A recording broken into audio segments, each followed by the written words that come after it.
कानुनहरूको विस्तृत अध्ययन र विश्लेषण गरी संविधान अनुसार बन्न बाँकी कानुनहरूको अध्ययन प्रतिवेदन 2080 तयार गर्नुहुने विधान व्यवस्थापन समितिका मान्य सभापति तथा मान्य सदस्यहरूलाई हार्दिक धन्यवाद व्यक्त गर्न चाहन्छु र आज यसै सन्दर्भमा 10 जना मान्य सदस्यहरूले आफ्ना धारणाहरू र सरकारलाई सुझाव र टिप्पणीहरू राख्नु भएको छ। आज मैले प्रत्यक्ष तपाईहरुको कुरा सुन्ने अवसर पनि प्राप्त गरे। आजका सबै वक्ता मान्य सदस्यहरूलाई पनि म विशेष धन्यवाद भन्न चाहन्छु। नेपालको संविधान जारी भएको 8 वर्ष व्यतीत भइसक्दा पनि कतिपय विषयमा संविधान बमोजिम कानुन बन्न नसकेको यथार्थ हाम्रा सामु रहेको छ।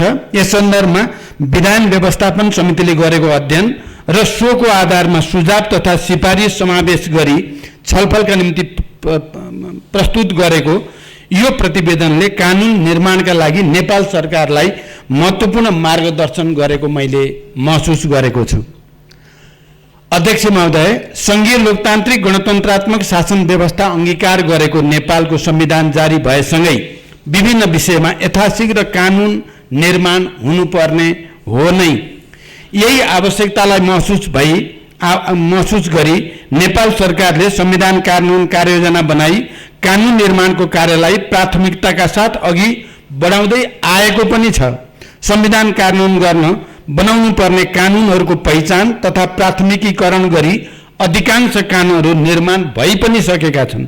मौलिक हक कार्यान्वयनका लागि आवश्यक पर्ने कानुन निर्माण तथा सुधारका कार्य मूलभूत रूपमा सम्पन्न भइसकेको छ। नेपालको संविधान जारी भए पश्चात हालसम्म नयाँ र संशोधन समेत गरेर 191 वटा ऐन निर्माण भएको अवस्था छ।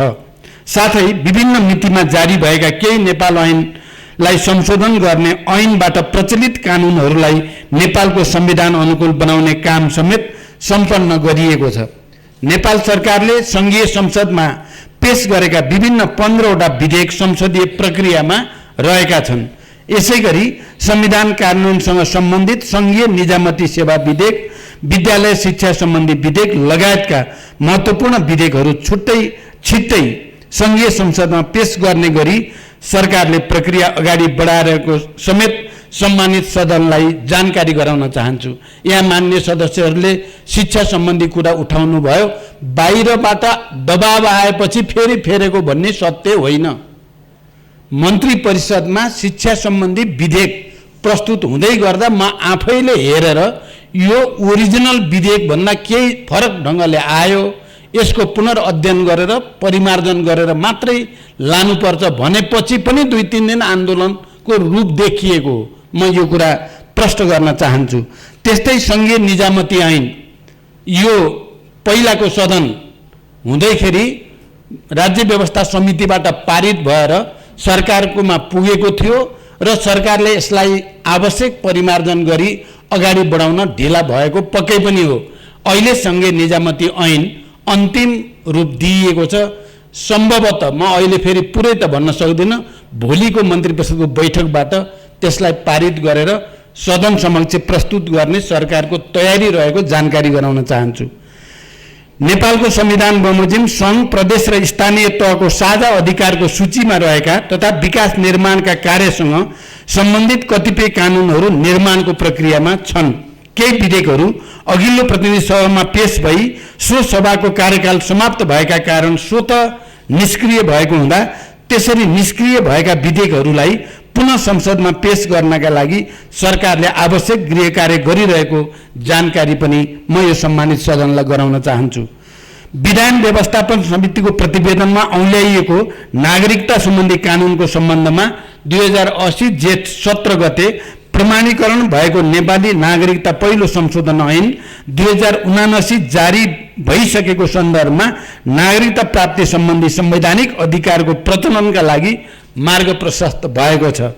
कानुनी सहायतालाई प्रभावकारी र संघीय संरचना अनुकूल बनाउने सन्दर्भमा नेपाल सरकारले एकीकृत कानुनी सहायता नीति 2076 जारी गरेको छ। नेपालको संविधान र नेपाल सरकारले अंगीकार गरेका नीति बमोजिम निशुल्क कानुनी सहायता सम्बन्धी छुट्टै विधेयक तर्जुमा गरी संघीय संसदमा पेश गर्न नेपाल सरकार क्रियाशील रहेको जानकारी पनि म गराउन चाहन्छु।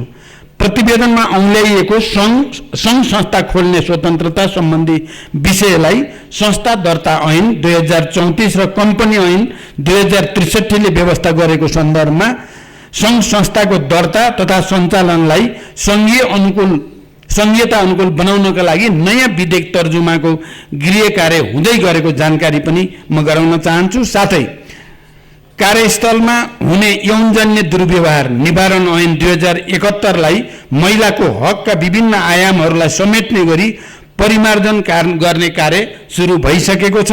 भूमिहीन दलितलाई जग्गा उपलब्ध गराउने संवैधानिक व्यवस्थाको कार्यान्वयनका लागि राष्ट्रिय भूमि आयोग क्रियाशील रहेको समेत यस सदनलाई जानकारी गराउन चाहन्छु। सञ्चार सम्बन्धी हकको प्रचलनका सन्दर्भमा मिडिया काउन्सिल, आम सञ्चार माध्यम सम्बन्धी सूचना प्रविधि विधेयकहरू तयारीको क्रममा रहेको र अनलाइन सञ्चार माध्यमहरूको दर्ता र नियमन सम्बन्धी विषय केही नेपाल ऐनलाई संशोधन गर्न बनेको विधेयकमा समावेश भएकोमा सो विधेयक संसदीय प्रक्रियामा रहेको जानकारी पनि म गराउन चाहन्छु। क्षतिपूर्ति सम्बन्धी विषय मुलुकी देवानी संहिता 2074 लाई 74 द्वारा व्यवस्थित छ भने फौजदारी कसुरका पीडितलाई क्षतिपूर्ति दिने विषय मुलुकी अपराध संहिता 2074 ले समेटेको पाइन्छ। उक्त संहिताहरूले नसमेटेका विषयका हकमा कानुन निर्माणका लागि थप अध्ययन तथा छलफल आवश्यक पर्ने देखिएको छ। नागरिकलाई रोजगारीको हक सुनिश्चित गर्ने सन्दर्भमा रोजगारीको हक सम्बन्धी ऐन 2075 कार्यान्वयनमा रहेको छ। यसैगरी आम नागरिकलाई रोजगारी सुनिश्चित गर्नका लागि सरकारले प्रधानमन्त्री रोजगार कार्यक्रम लगायतका विषयगत कार्यक्रम सञ्चालन गर्दै आएको छ। जहाँसम्म सार्वजनिक प्रयोजनका लागि नागरिकलाई राज्यले अनिवार्य काममा लगाउन सक्ने विषय छ, सो सम्बन्धमा थप अध्ययन र छलफलका आधारमा निष्कर्षमा पुग्नुपर्ने देखिन्छ।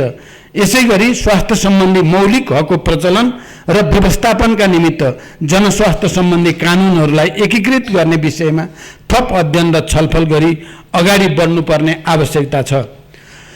प्रतिवेदनमा उठान गरिएका संघीय न्याय सेवाका कर्मचारीको पारिश्रमिक सुविधा तथा सेवाका शर्त सम्बन्धी विषय, प्रदेश न्याय सेवा आयोगको गठन र प्रदेश न्याय सेवाका कर्मचारीहरूको पारिश्रमिक सुविधा तथा सेवाका अन्य शर्त सम्बन्धी विषय, सरकारी वकिल तथा महान्यायाधिवक्ताको कार्यालयको मातहतका कर्मचारीको पारिश्रमिक सुविधा तथा सेवाका शर्त सम्बन्धी विषयका सन्दर्भमा संघीय निजामती सेवा सम्बन्धी कानुन जारी भए पश्चात कानुन निर्माणको प्रक्रिया अगाडि बढाउनु पर्ने अवस्था रहेको छ।